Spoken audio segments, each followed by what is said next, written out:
poor mechanic stops armed bank robbery, unaware of his deadly Navy SEAL past. Everyone in Bayshore knows Jack Harmon, the guy who can fix anything with an engine, the man who never charges full price, and the neighbor who shows up with jumper cables before you even ask. But what they don't know, what he doesn't even know, is that buried beneath the grease-stained hands and quiet life is a past so lethal it could get everyone in this peaceful town killed. 5 years ago, Jack stumbled out of the ocean with no ID, a wound on his head, and nothing but the name Jack in his mind. He collapsed on a beach 50 miles south of town, barely breathing. The Coast Guard found him half-conscious, dehydrated, and with no idea who he was or where he came from. Doctors later called it dissociative amnesia, trauma so intense that the mind shuts down access to memory to protect itself. He was patched up, processed, and forgotten. With no relatives claiming him and no prints in any system, he was simply no one. He drifted north along the Gulf until he landed in Bayshore, a quiet fishing town with more retirees than job listings. There, a gruff old Cuban-American named Ray Martinez offered him a cot, a wrench, and a reason to keep moving. Jack didn't talk much, but he worked hard, really hard. Never asked questions, never missed a shift. Over time, folks stopped wondering where he came from. Bayshore was the kind of town that didn't pry unless you gave them a reason. Jack never did. His mornings started with coffee and carburetors. His nights ended with a cold beer and the sound of waves crashing behind his tiny apartment above Fisher's tackle shop. He drove a beat-up Jeep that coughed more than it roared, and he kept a small garden of herbs in old paint cans on his balcony. To everyone around, Jack Harmon was just another guy trying to get by in a town where time moved slower. He fixed boats in the summer, helped tourists with flat tires, and tuned up Ray's ancient outboard motor so many times the propeller felt like family. And every now and then, when someone couldn't pay, Jack would just wave it off. "Bring me a pie," he'd say. Key lime, preferably. But Jack was not a man who lived without shadows. They followed him quietly, slipping into his dreams.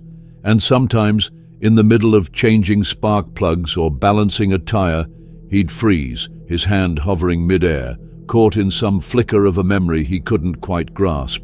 Gunfire, water, screams underwater. He chalked it up to whatever trauma had scrambled his brain 5 years ago.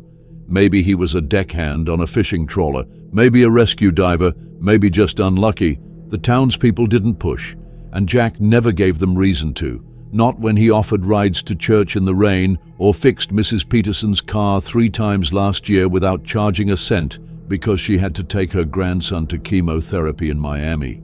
People like that, good, decent, quiet people, earned the benefit of the doubt in Bayshore. Whatever his past was, it didn't matter, not here. But there was something about Jack, something no one could name. The way he always sat facing the door, how he scanned a room like he was counting exits without realizing, how his muscles tensed before thunderstorms, like his body sensed danger before his mind ever could. It wasn't paranoia, it was instinct. Old muscle memory from a life his mind had sealed off like a vault. Jack Harmon was a man who had built peace atop a foundation of war, and one spark, one moment, was all it would take to bring the whole thing down, and that moment was about to walk through the front door of Bayshore Savings Bank. The day started like any other. Jack wiped his hands clean with the same red shop rag he always used, the one stained permanently with grease and oil. He looked up at the old clock mounted above the garage door. It was nearly 2 p.m., time for the meeting, time to beg the bank for one more extension, maybe just another few weeks. Business had picked up, but the loan he took 5 years ago to buy out a share of the garage was drowning him. The terms were steep, and with the aging equipment, some months the overhead nearly killed him. He didn't tell Ray how close the place was to slipping under. Ray had done enough for him already, offering a place to live, a job, a chance to start again. Jack didn't want to ask for more. He'd handle this himself, just like he handled everything else. He swapped out his coveralls for clean jeans and a button-down shirt, one of the few he owned that didn't smell like engine coolant. As he buttoned it up, he glanced at the mirror behind the shop's desk. The reflection was still unfamiliar some days. He'd learned to live with not knowing who he really was, learned to build a new identity from scratch. Jack Harmon, mechanic, simple, safe, predictable. He walked out to his Jeep, tossing his wallet and paperwork onto the passenger seat, and started the engine. It sputtered, grumbled, then caught with a reluctant growl. He drove through town with the window down, catching the salty breeze from the Gulf. Familiar streets rolled by. Pelican's Diner on the corner where Diane always waved. The bait shop where kids lined up for free popsicles in the summer. The kind of place frozen in time. The kind of place you disappear into. Bay Shore Savings Bank sat on Harbor Street, modest and old-fashioned, like everything else in town. A small American flag fluttered near the entrance, and hanging baskets of petunias gave the place a falsely cheerful charm. Jack parked, checked his collar in the rearview mirror, and took a deep breath. Just a lone discussion, he reminded himself. Get through it. Smile. Stay calm. No big deal. Inside, the air was cool and still, filled with the soft murmur of conversations and the faint clicking of keyboards. The teller recognized him and smiled. "Hi, Jack. Here for your appointment with Miss Williams?"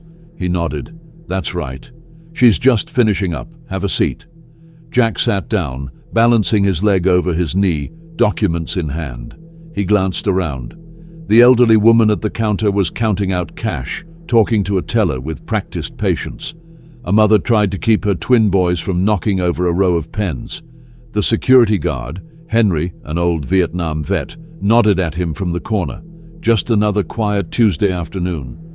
Then the front door opened and 3 men walked in. At first, nothing seemed out of place. People came and went. It was a bank, but the jackets, heavy. Too heavy for the Florida heat. Jack's eyes narrowed slightly, brain making calculations he wasn't even aware of. The way one of them kept touching his side. The way the tallest scanned the room, not looking, but clearing, his hand hovering near his waistband. Jack's heart rate ticked up, just slightly, like an engine idling a few RPMs too high. Something wasn't right. Then it happened. One of the men pulled out a shotgun from under his coat, the motion fast and practiced. The metallic clack of a pump action echoed like thunder across the marble floor. "Everybody down, now!" Screams, chaos. The room erupted into movement. The woman with the twins grabbed her children and hit the floor. The elderly woman dropped her envelope of cash. Henry instinctively reached for his sidearm, but a second gunman was already moving toward him. "Don't even think about it, old man," he barked. Jack didn't move, not at first. He was still in his seat, still trying to understand the sudden pounding in his chest. Not fear, not panic, something else. Awareness. Everything slowed, just a notch. He saw it all at once, the leader's finger dangerously twitching on the trigger. The second guy's position relative to the security desk. The third man moving toward the vault, yelling at Patty the teller. Something deeper than instinct clicked on like a switch. Jack was no longer just watching a robbery, he was assessing it. Then the barrel of a pistol turned toward him. "You! Get over there with the rest!" Jack raised his hands, slow and calm, letting his stance shift slightly, centered, balanced, ready. "Sure," he said. "No problem." But the voice in his head, the one that had been quiet for 5 long years, whispered something else. 3 men, poor tactical spread, 1 leader, 2 followers. Shotgun man is dominant but slow, pistol guy's nervous, vault guy's distracted. The whisper wasn't fear, it was calculation. As Jack took a step forward, he felt something click in his muscles. A memory not of words or facts, but movement, precision. And suddenly, the mechanic wasn't walking into a robbery anymore. He was walking into combat. The moment his foot shifted, everything inside Jack Harmon changed. The mechanic was gone.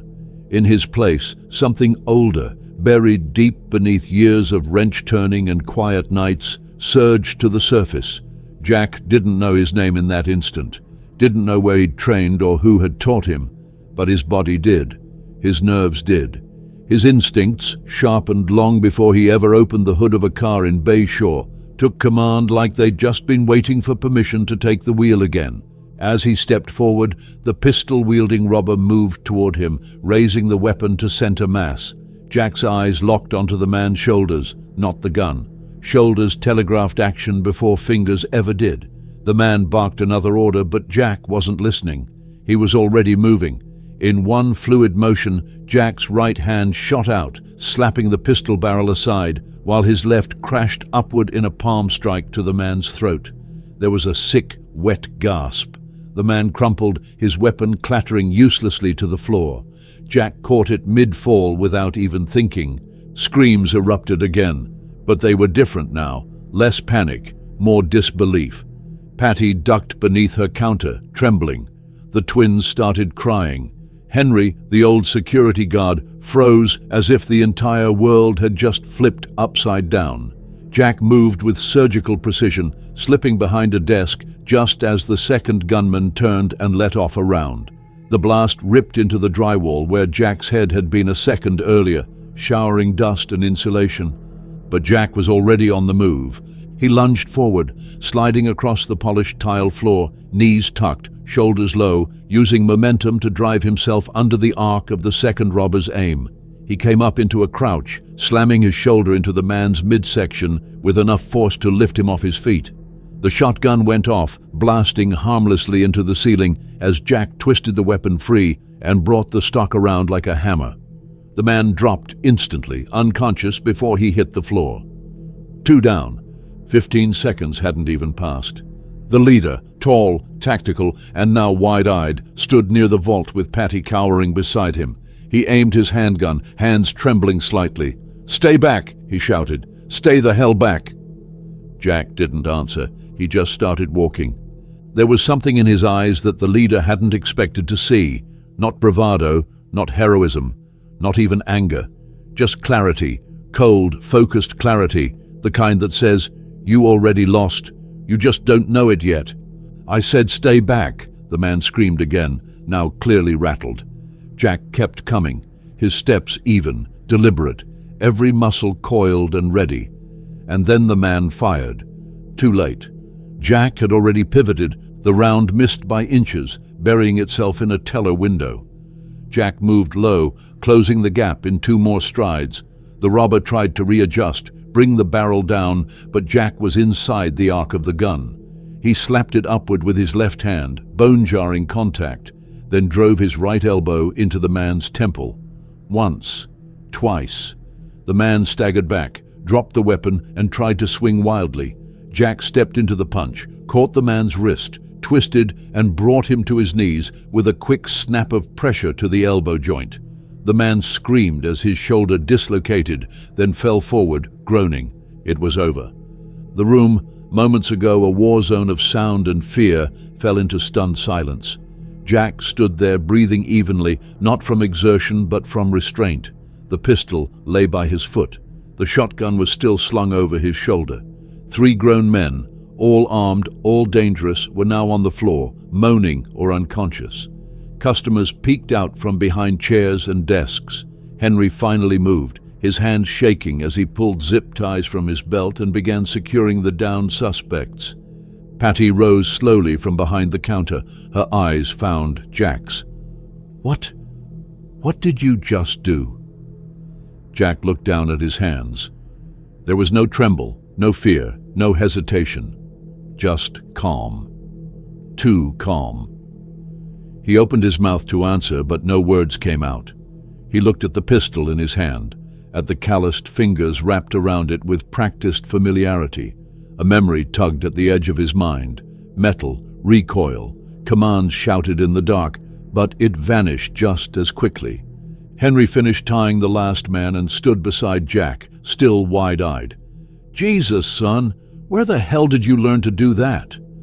Jack looked up, his voice low. I don't know." And in that moment it hit him harder than any punch ever could. He hadn't just reacted with instinct.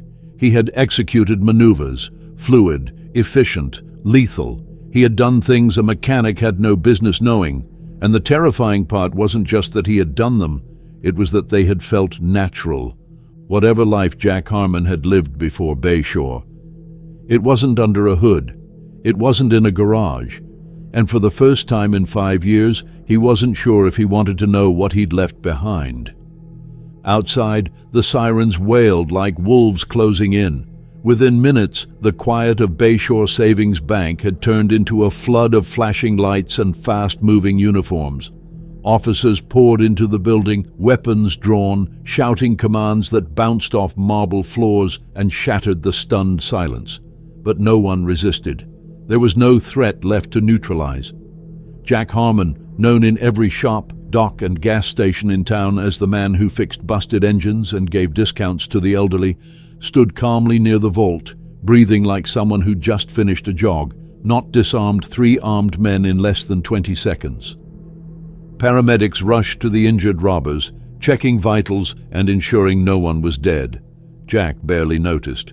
He sat on a bench near the entrance, a shock blanket draped over his shoulders, though he couldn't remember who had given it to him, and stared at his hands, not because they were injured, but because they weren't. No bruises, no blood, no trembling. They looked exactly the same as they had that morning when he'd fixed Mrs. Peterson's brakes. But they didn't feel the same. He kept flexing them, testing if they were still his. They didn't feel foreign. That was the strangest part. They felt right. Too right. Like they had simply remembered what they'd once known and were quietly reminding the rest of him to catch up. A young officer approached, flanked by 2 paramedics.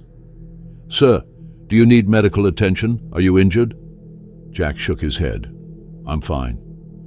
"You were involved in the takedown?" Another nod. "Yeah, they pointed a gun at me." That was all he could manage.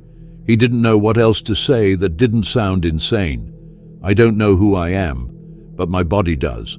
From across the room, the bank manager stepped forward, Sarah Williams. Jack recognized her from the loan meetings, poised, professional, always polite, even when telling him his payment was late. Now, she looked completely different. Her eyes were wide with disbelief, her voice soft with caution.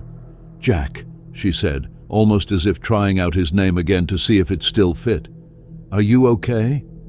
"I think so," he said, though he wasn't sure. "You?"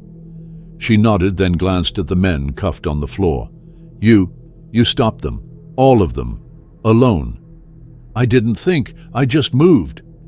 "That wasn't just moving. That was—" She shook her head. "I've seen military footage. You moved like them." Jack's chest tightened. The word military hit him like a tremor. Something rippled beneath the surface of his thoughts, a memory nearly breached. Water, steel walls, boots slamming against a metal floor, screams, a flash of someone's face. Then it was gone, leaving only the echo of pain and the pounding in his skull. "I've had memory issues," he admitted. "An accident 5 years ago.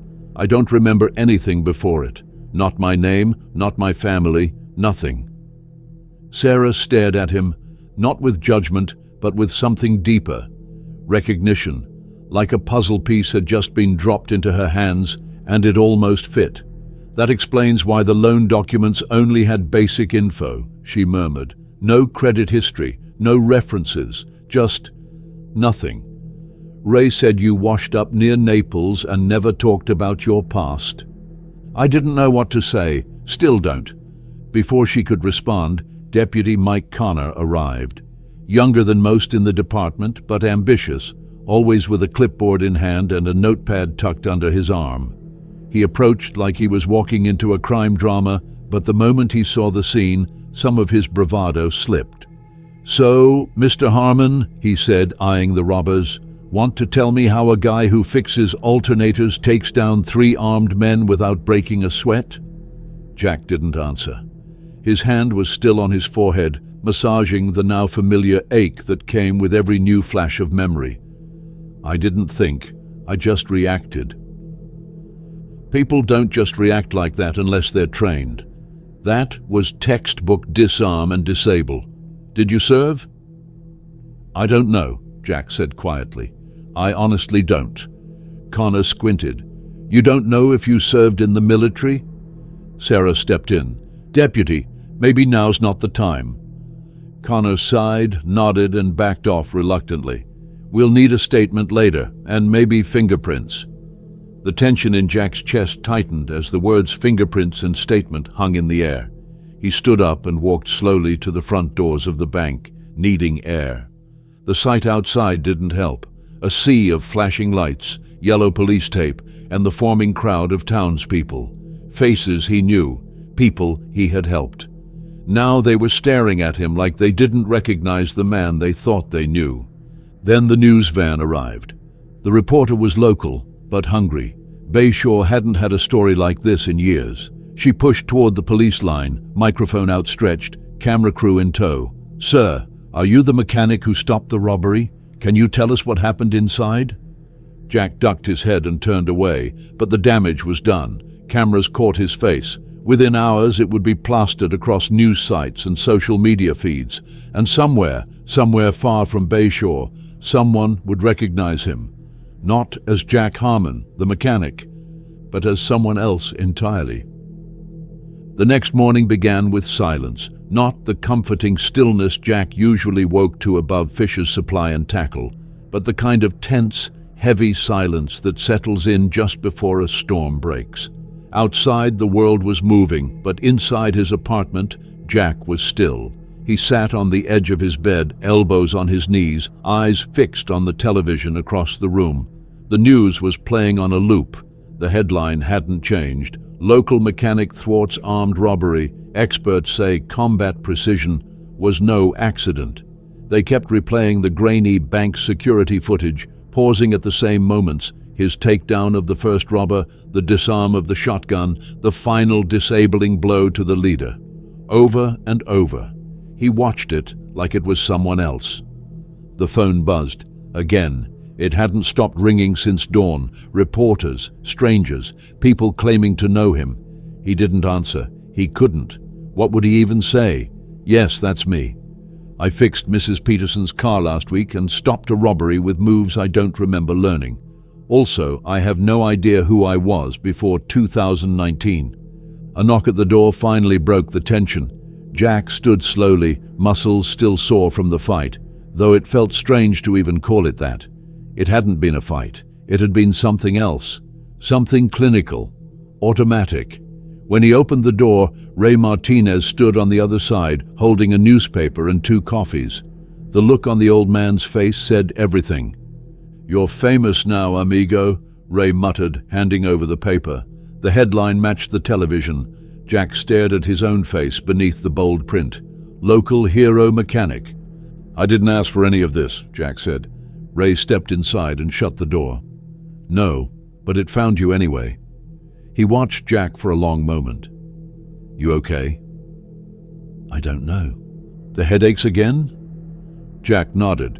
"Worse. Since yesterday.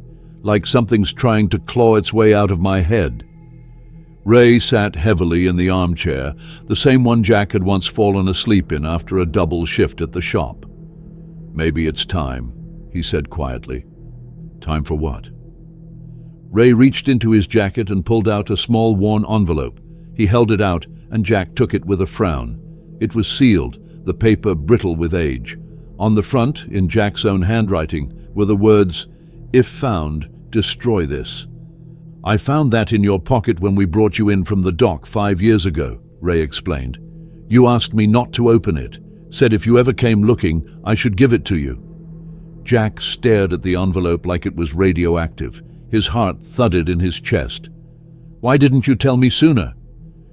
"Because I figured if you ever got close to remembering, you'd come to me, and here we are."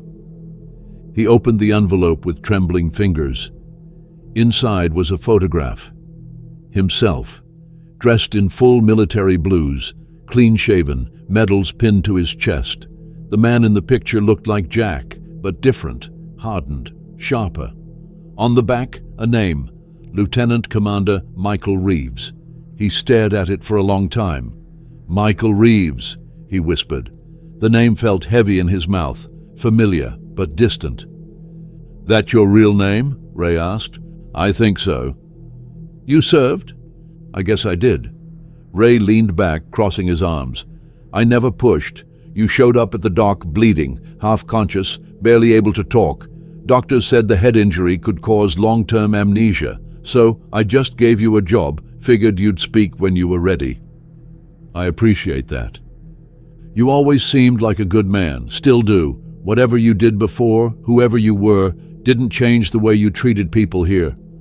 Jack nodded, still staring at the photo. "I need to know more." That afternoon, he called the clinic Sarah had mentioned during their conversation, Dr. Elenina Reynolds, trauma specialist. He was hesitant at first, skeptical even, but after 5 years of silence, something inside him had broken open. He needed answers, not just about his past, about who he was now. The office was quiet and professional, tucked away in a lakeside medical park just outside town. Dr. Reynolds, silver-haired and sharp-eyed, welcomed him without fanfare. Her voice was calm, her demeanor steady. She listened, really listened. When Jack explained the robbery, the flashbacks, the reflexes that didn't feel like his own, she didn't question their validity. She simply asked the right things. Had he experienced similar episodes before? Did certain words or sounds trigger memories? Was he willing to undergo guided therapy to help unlock what was buried? Jack agreed. It began with breathing exercises, grounding techniques, then visualization. Slowly, methodically, Dr. Reynolds led him into a state of focused relaxation. Jack didn't expect anything to happen, but then the images came. Flashes, water, screaming, explosions, a ship's hull splitting open, the sense of suffocating pressure, blood in the water, a name whispered over comms, Reeves. He jerked upright with a gasp. Dr. Reynolds waited patiently as he caught his breath. "What did you see?" "Combat," he said, voice hoarse. "Military, SEAL team. We were attacked." "What happened?" "I don't know yet. Just fragments." "You're remembering," she said gently. "It may come in pieces, but that's how the mind protects us. Memory doesn't return in perfect order. It returns in what you're ready to process." Later that evening, back at his apartment, Jack sat on the balcony overlooking the dark Gulf waters. The photo of Michael Reeves sat beside him. He held it up again, studying the man in the picture. The jawline was the same. The eyes were the same. But that man had carried something in them that Jack hadn't seen in his own reflection until yesterday. He finally understood. The robbery didn't change him. It had revealed him. The dawn came with no peace. It rose blood orange over the Gulf, casting its glow across the sleepy streets of Bayshore. But for Jack Harmon, it didn't bring clarity, only the slow churn of dread that sat like a rock in his chest. He had barely slept. After uncovering the photo and recovering pieces of a name, Michael Reeves, he'd tossed in his sheets like a man haunted by ghosts that had finally learned how to knock. Now, hours later, he stood over the sink, brushing his teeth, staring at a face that had somehow started to look unfamiliar again. The scar near his hairline, the muscle memory in his arms, the way his posture had shifted since the bank robbery. He was no longer sure if he was watching himself evolve or regress. Had Jack Harmon ever truly existed, or had he just been the cover identity his mind chose for survival? The garage opened earlier than usual. Jack needed the rhythm of work, the comfort of sockets and gears, and the whir of impact wrenches to keep his thoughts from unraveling further. Carlos arrived not long after, coffee in hand, already half drunk, and rambling about how Diane from Pelicans was talking about offering him a manager's special named the Harmon Hero. Jack didn't respond much, just grunted, nodded, kept his head low. Every time a car passed the front window, he found himself looking twice. Not because he expected a customer, but because his instincts were flaring. Not mechanic instincts, military instincts. By mid-morning, it started. The first visitor was a local blogger, harmless enough, with an iPhone and a hopeful grin. Jack politely turned him away. The second came wearing khakis and sunglasses, introduced himself as an independent journalist from Tampa. though Jack caught the subtle way he scanned the room, how his gaze lingered a little too long on the exits, the tools, the windows. He left when Jack started asking his own questions. That was when Jack knew. The attention wasn't just local anymore. His face had traveled. Then came the text, from an unknown number. "Dinner still on? Tommy's excited to meet his hero. Sarah." He read it twice. In the midst of unraveling memories, the thought of a simple dinner felt unreal, but also necessary, a tether to normalcy in a world that no longer felt his. Jack responded simply, "Yes, 7. Looking forward to it." By the time evening rolled around, he had changed his shirt 3 times, stared in the mirror at least a dozen. He knew this dinner wasn't just a thank you, it was a step deeper into something he hadn't planned on. And he couldn't decide whether that scared him more than the memories. Pelican's diner was packed, but when Jack walked in, it felt like the whole place turned to look. Diane Cooper intercepted him before he could even greet Sarah. "Dinner's on the house tonight, Jack," she said, voice warm but firm. "Not up for debate. My sister Bank's there. You saved her life. Go enjoy your night." He tried to object. Failed. Sarah was already waving him over. She wore a soft sundress, her usual professional bun replaced by loose waves that caught the warm overhead lights. Her son Tommy, bright-eyed and freckle-faced, grinned like he'd just met a superhero. Jack took the seat across from them, uncomfortable but trying not to show it. "You're even taller in person," Tommy said immediately, voice full of awe. Jack chuckled. "It's the boots." Sarah rolled her eyes affectionately. "We watched the news clip again. Someone slowed it down. You moved like, well, not a mechanic." Jack shifted. "It just happened." Tommy leaned in. "You were like Jason Bourne. I mean, bam, you hit that guy in the throat and then boom, took his gun and—" "Tommy," Sarah cut in gently, "remember we talked about this?" "It's okay," Jack said, "but honestly, kid, I don't know how I did it either." Sarah studied him as Tommy dug into a plate of fries. "The amnesia," she said. "How much is missing?" Jack hesitated. "Everything before 5 years ago. I washed up near Naples with a head injury. No ID, no memory. Ray took me in. Doctors said it might come back. It never did, until the robbery." Sarah's face changed. Not fear, thoughtfulness, recognition. "My husband was military," she said after a pause. "Special forces. The way you moved, it was more than instinct. It was training." Jack looked down at his hands again. "I've started remembering things. Flashes, water, explosions, men in tactical gear. It's all fragmented." She reached into her purse, pulled out a card. "Dr. Elenina Reynolds. Trauma and memory recovery. She helped some of the men from my husband's unit after a bad deployment. If you want answers, real ones, she's the person to talk to." Jack took the card, running his thumb over the embossed letters. "I've seen doctors before. She's different. She understands the psychological cost of combat. She won't treat you like a patient. She'll treat you like a soldier still walking the battlefield."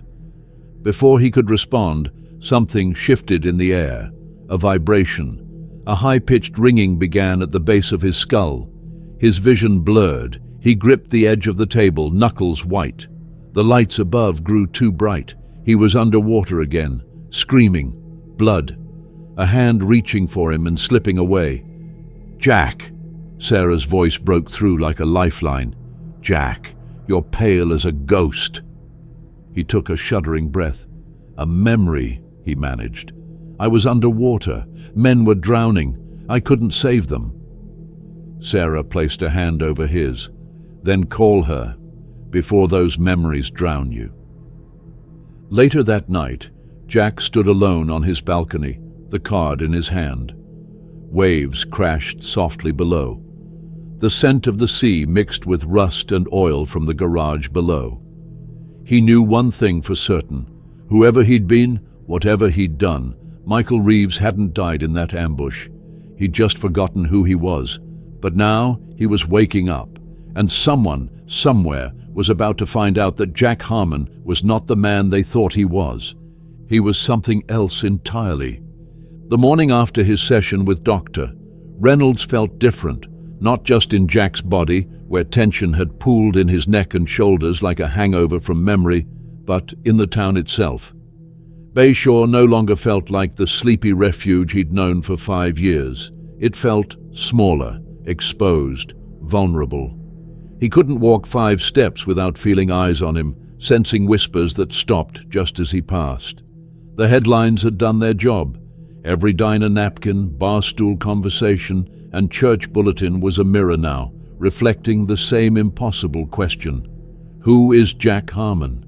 He tried to act normal, heading to the garage early, hoping to lose himself in the rituals that had once made sense, checking the pressure in the compressor tank, sorting tools by size and weight, greasing the lift. But normal didn't come. Carlos was already there, bustling with a kind of energy that grated on Jack's frayed nerves. The young assistant, usually content with quietly humming along to 90s rock, was practically vibrating. "Boss, you see this?" Carlos waved a tablet in front of Jack's face, a local news site playing the same security footage that had gone viral. Jack disarming one robber, disabling another, ducking under gunfire like a man born to the chaos. "You're famous. Customers are already lining up. I had 5 calls this morning before 7. Jack didn't look at the screen. "That's not what this place is about." Carlos blinked. "Yeah, well, maybe it is now." By 9 a.m., the parking lot was full. People didn't just want oil changes. They wanted to meet him, the hero, the SEAL, the mechanic who moved like something out of a spy movie. Mrs. Peterson brought 2 pies instead of 1 and wouldn't stop patting his arm. The high school football coach offered free lifetime tickets. One woman brought her cat, claiming it was emotionally distressed and only Jack could calm it. He tried to keep his head down, but even mundane tasks, replacing a timing belt, checking a carburetor, felt surreal under the weight of everyone else's expectations. These people didn't see a man with missing memories. They saw an identity, a legend taking shape, and that terrified him more than any gun ever had. The day dragged. By late afternoon, he'd managed to close the garage early under the pretense of a personal emergency. The truth was simpler. He needed air. Back in his apartment, Jack stood in the small bathroom, peeling off his shirt. He faced the mirror and examined the skin that hadn't made sense to him for years. There were 3 distinct scars, one at the shoulder, another across the ribs, the third near his collarbone. Old wounds, long healed, but telling a story his mind still refused to read aloud. He traced them with his fingers. "What did I survive?" he whispered. He knew what he had to do. At 7 p.m., he walked into Pelican's diner again, but this time the air felt heavier. Sarah and Tommy were already seated in their usual booth, and this time the energy between them wasn't just gratitude. It was laced with curiosity. Tommy practically bounced when Jack arrived, clearly too polite to bring up what was on his mind, but struggling not to. Jack smiled and slid into the booth. "You promised spaghetti." "And garlic bread," Tommy added proudly. "I helped." Sarah gave Jack a look that was half warmth, half warning.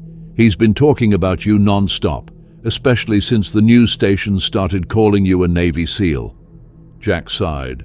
"I don't even know if that's true yet." Sarah leaned in. "But you remember something now?" He nodded. "Dr. Reynolds helped. I saw things. Water, fire, gunshots. There were 6 of us, a mission, a betrayal, and a name, Victor Kozlov." The moment he said it, Sarah's posture changed.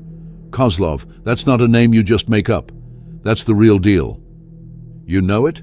"I don't, but someone does." She tapped the phone beside her. "After the robbery, a friend of mine from my husband's unit called. He said your moves weren't just military. They were elite, special operations. Kozlov's an arms dealer, Interpol's list. If he's in your memories, they're not fragments. They're a warning." Tommy blinked. "Is he coming here?" Jack looked at him carefully. "I don't know, but if he is, I'll be ready." Sarah hesitated, then pulled out a slim envelope. "Tommy, go say hi to Diane. She's got that new comic for you." Tommy left reluctantly, giving Jack one last wide-eyed look. "You were going to tell me eventually," Sarah said, placing the envelope between them. "This came in the mail today. No return address. Just your name, Jack Harmon." Jack opened it. Inside was a photo, his face, in military dress. Next to it, typed in clean, sharp font, Lieutenant Commander Michael Reeves. Status, presumed KIA. Location, Gulf of Oman. Mission, classified. Sarah exhaled. "So it's true." Jack nodded slowly. "I was someone else, and someone wants me to remember why." Their eyes locked across the booth. 1,000 questions hung in the air. Who had sent the photo? Why now? Was someone watching them, even as they spoke? Jack slid the envelope into his pocket and leaned forward. "I don't know what's coming, but if Kozlov is involved, it's not just about me anymore." Sarah's voice was calm but firm. "Then tell me what I need to do." He studied her for a moment. "Protect your son. Keep your routine. Act like nothing's changed. Because the second he thinks you know something, you become leverage." Sarah swallowed, but nodded. "Then we won't blink." As Jack walked back to his Jeep that night, he scanned every rooftop, every parked car. The instincts he'd buried deep beneath 5 years of routine were wide awake now, and they were whispering the same thing over and over. He wasn't safe. No one was. The first thing Jack noticed was how quiet it had become. Not the comforting quiet of Bayshore's early mornings, with gulls overhead and waves lapping at the pier, but a tense, calculated silence, the kind that creeps in when something is wrong. He'd woken before dawn again, heart pounding, not from dreams this time, but from something else. Instinct. A feeling that time was running out, and he didn't even know what the race was yet.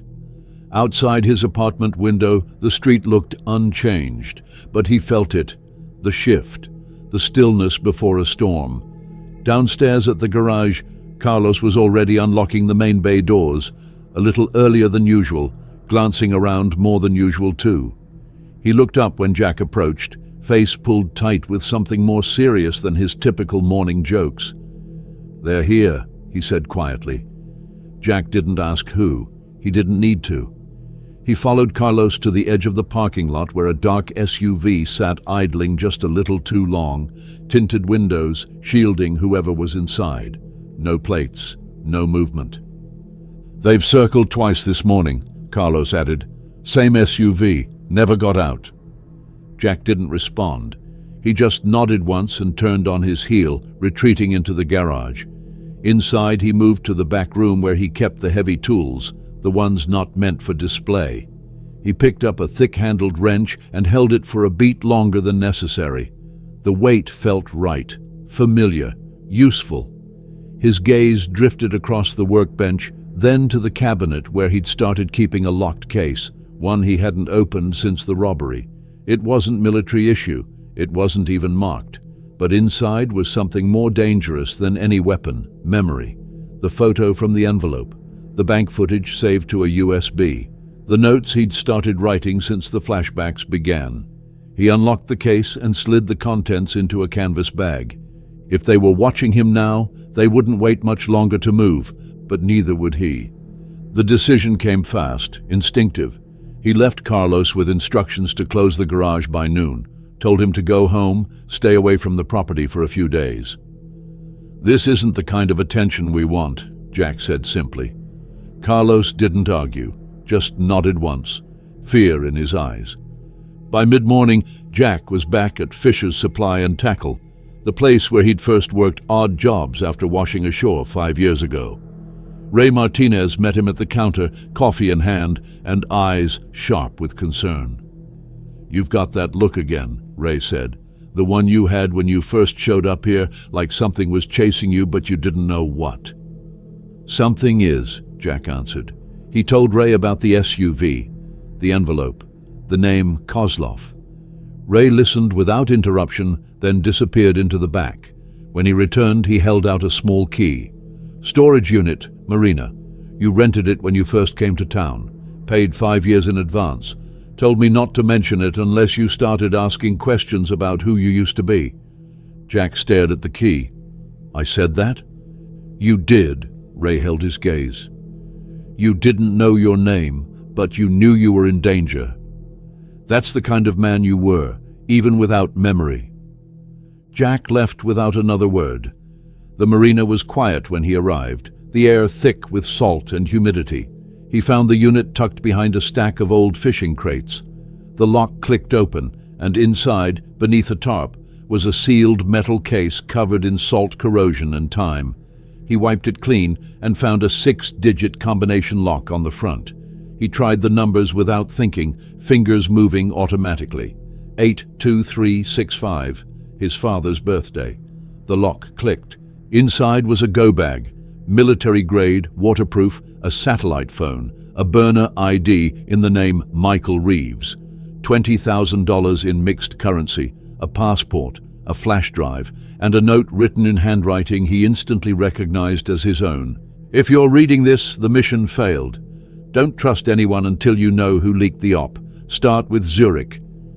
He sat there in the storage unit, wind rattling the metal siding, reading those words over and over. Zurich. That connected with something. Koslov, the bank footage, the scarred face that had appeared in his memory. He wasn't just a forgotten man. He was a threat to someone powerful, and someone who had once known how to prepare for this moment. By the time Jack returned to the garage, 2 Bayshore police cruisers were parked outside.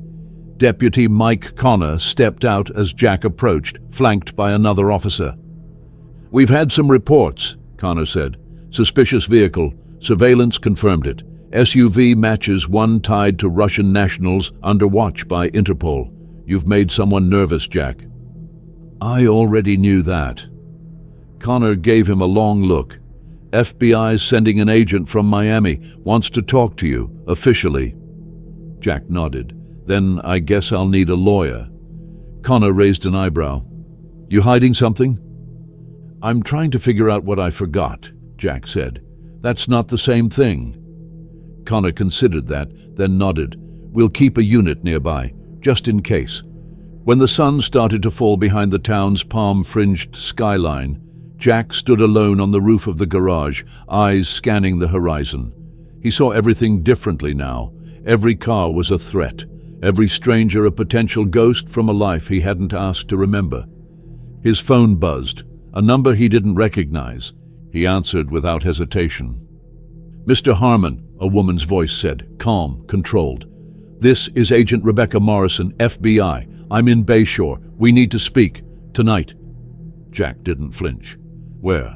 "The station, 10 minutes. And bring whatever you remember, because we already know your name isn't Jack Harmon." As he stood in the lengthening shadows, Jack realized something strange. He wasn't afraid anymore. He was ready. When Jack walked into the Bayshore Police Department that evening, something in him had changed. It wasn't confidence, not exactly, but clarity. For 5 years he had lived in a haze, masking the holes in his memory with routine and repetition, thinking the fog would never lift. But now, the fog was burning away. The instincts were back. The memories, fragmented but real, were aligning. And as much as it terrified him, a deeper part of him, buried under layers of grease and self-doubt, felt ready to confront whatever waited behind the next door. That door opened the moment he stepped into the station's conference room. Agent Rebecca Morrison sat at the far end of the table, sharp eyes scanning a file as if she already knew everything about him. Her suit was precise, federal issue. Her hair pulled back in a way that said she didn't waste time with things that didn't matter. On the table in front of her, a laptop, a voice recorder, and a manila folder thicker than it should have been. Next to her sat Commander Wilson, Naval Intelligence, posture stiff with military precision. Jack took a seat without invitation. Morrison wasted no time. "You're not Jack Harmon. You're Lieutenant Commander Michael James Reeves. Born November 3rd, 1981, Annapolis graduate, Navy SEAL, assigned to SEAL Team 8, presumed dead after a mission in the Gulf of Oman 5 years ago." Jack said nothing, but his jaw tightened. Wilson took over. Your fingerprints match. Facial recognition confirms it. The Navy listed you as KIA, killed in action, because what was left of your submersible was pulled out of the Gulf days after the explosion. But your body was never recovered. Morrison leaned forward. Until you showed up on local news, taking down 3 armed robbers in under 15 seconds. We ran your face through our systems, and you triggered a silent flag. A flag that had been erased. Jack finally spoke. What does that mean? It means, Morrison said slowly, someone didn't want you found. The silence that followed was heavy. Wilson opened the folder and slid a photo across the table. Jack's military ID, clean-cut, sharp-eyed, a face he recognized but no longer related to. That's who I was, he said, barely above a whisper. But it's not who I am now. Wilson raised an eyebrow. But it might need to be again. Jack looked up sharply. We need to understand what happened in the Gulf, what went wrong, why your team died and why you survived, Wilson said. Do you remember anything from the mission? Jack's mind raced. Images flickered in the dark corners of his brain. A steel corridor, flashing red lights, the roar of water breaching a hull, gunfire, screams, his own voice shouting orders. I remember the name Kozlov, Jack said slowly. Viktor Kozlov. He was on the ship, Russian, arms dealer. We were intercepting a weapons shipment, but we were ambushed. The explosion, someone knew we were coming. Wilson didn't blink. That operation was top secret. Only 11 people had the full intelligence. If you were ambushed, it wasn't by luck. It was betrayal. Morrison nodded. We've suspected for years that someone inside compromised that mission, but without evidence, without a survivor, it was a dead file, until now. Jack leaned back, exhaling hard. Kozlov survived. He's here, or close. I saw his men outside the garage. They're watching me. Wilson didn't react, but Morrison did. She opened her laptop and pulled up grainy surveillance footage. Dark SUV, tinted windows, foreign occupants. Jack pointed immediately. That one. Driver, Slavic features, facial scar across his cheek. He was on the ship that night. Morrison tapped a few keys. Confirmed, Dmitry Baranov, Kozlov's head of security, ex-Spetsnaz, disappeared after the operation. Now resurfacing in Bayshore. That's no coincidence. No, Jack said. It's not. He's not just here to tie up loose ends. He's here for revenge. Wilson frowned. Revenge for what? Jack's voice hardened. For his brother. We captured him in Sevastopol, part of a weapons network. Kozlov blamed me, said I took everything from him, and now he wants to return the favor. Morrison stood and paced slowly, absorbing the weight of it all. Then we have a problem. Because if Kozlov believes you're alive and your memory is returning, he'll accelerate his timeline. He'll strike. Jack nodded grimly. He already has eyes on Sarah, on her son. They're in danger because of me. Then we move them, Morrison said. No, Jack interrupted. If we move them now, he'll know we're onto him. He's watching. We keep things looking normal, routine, and in the meantime, we prepare. Wilson glanced between them. Prepare for what? Jack met his eyes. To end it, for good. An hour later, the station had become a command post. Morrison's team worked quickly, mapping out Bayshore's layout, identifying choke points, potential surveillance routes, and escape corridors.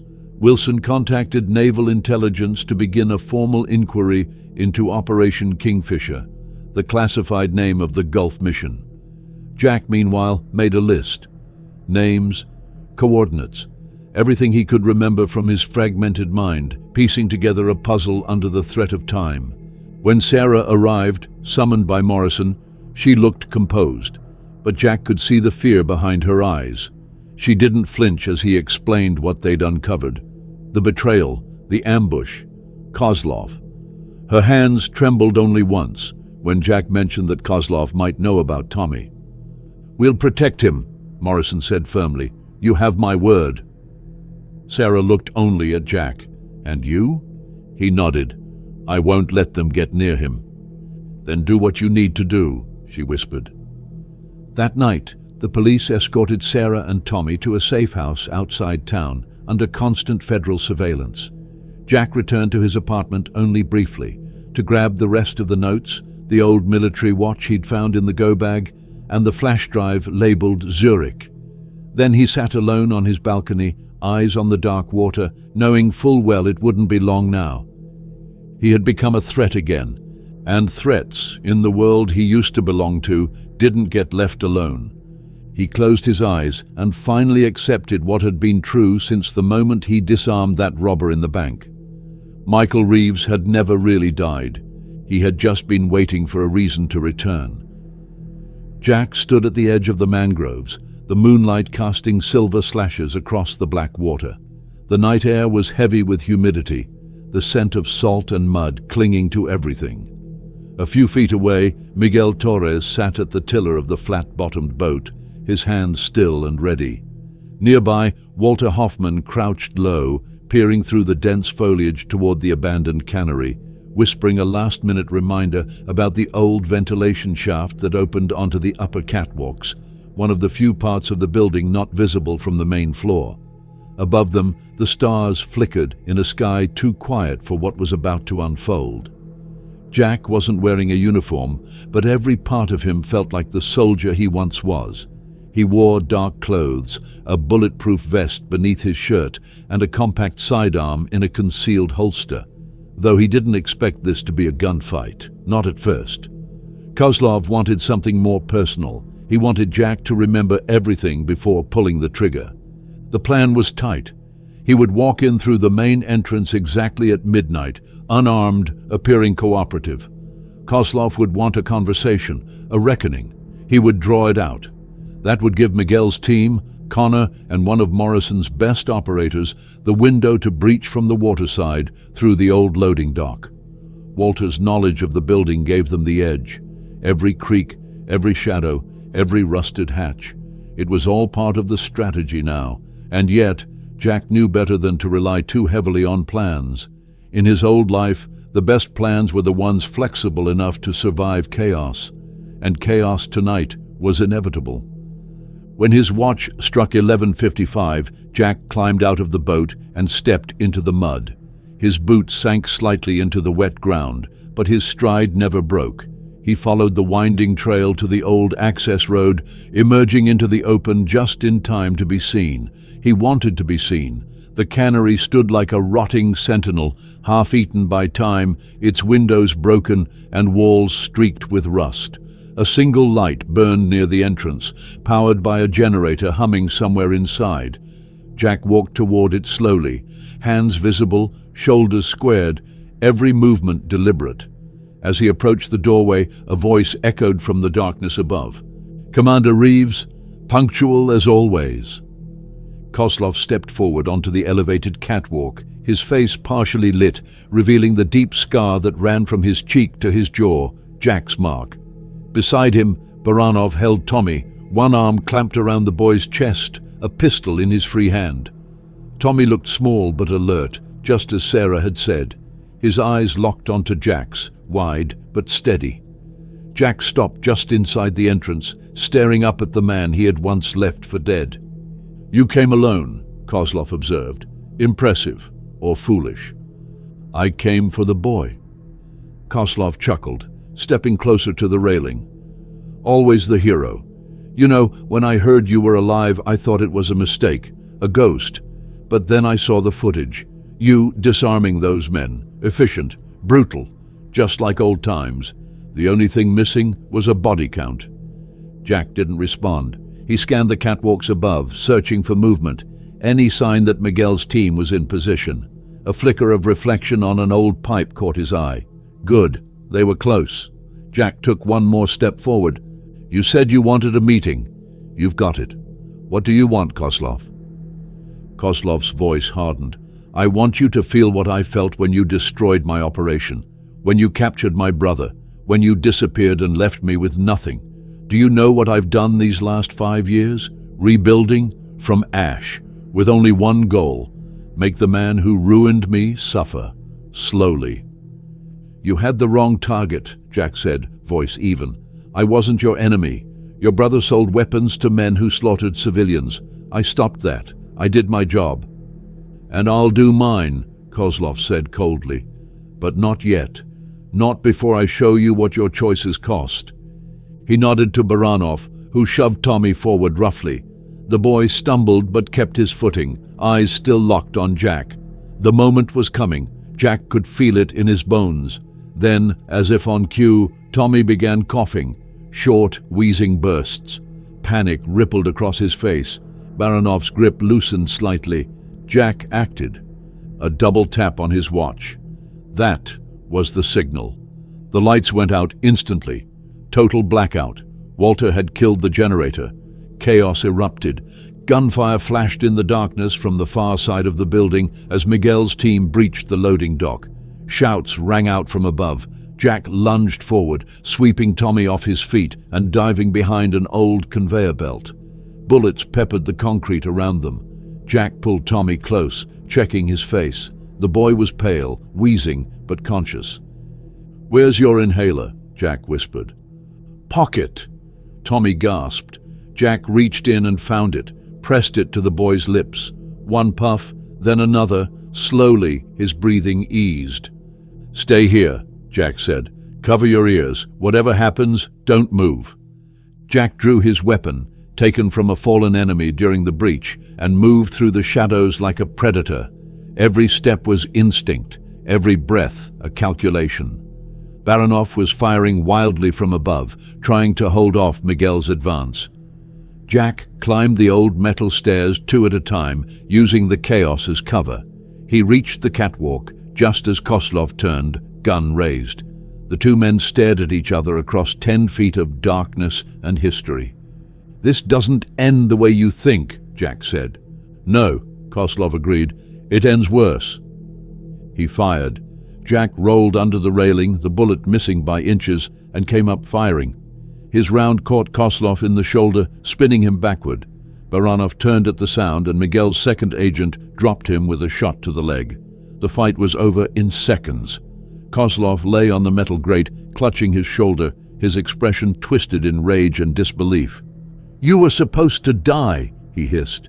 "You were supposed to die in that water." Jack approached, gun steady. "I did, and now I'm here to finish what you started." Kozlov spat blood and laughed bitterly. "You think this ends with me? You still don't see the whole picture." Jack didn't flinch. "Then I'll keep looking." Morrison's voice echoed from below. "We're secure. All units clear." Jack knelt beside Kozlov. "You took something from me, from my team, from their families. You will answer for that." Kozlov's smile faded as the reality set in. He'd lost. Again. Minutes later, Tommy was in his mother's arms, safe. Kozlov and Baranov were in custody, and Jack stood in the ruins of the cannery, staring at the blood on his hands. It didn't feel like guilt. It felt like closure. Later that night, back at the police station, Commander Wilson approached with a manila folder. "We've reopened the Kingfisher investigation. We'll need your testimony." Jack nodded. "You'll have it." Morrison stepped forward. "And Jack, there's something else." Kozlov talked. "He claims the mission was compromised from the inside. He's naming names." Jack looked up slowly. "Someone in naval intelligence gave him the infiltration route," Morrison said. "And he says he can prove it." Jack's stomach turned. "So this wasn't just revenge," he murmured. "It was a cover-up." Wilson closed the folder. "It still is, and you may be the only one who can help us expose it." As the first light of morning crept over the rooftops of Bayshore, Jack stood outside the station, breathing in the salty air, feeling the weight of 2 lives on his shoulders. Michael Reeves had just taken back his identity, but Jack Harmon, the man who fixed cars and helped neighbors and showed a boy how to change a spark plug, wasn't gone. He'd need both of them for what was coming next.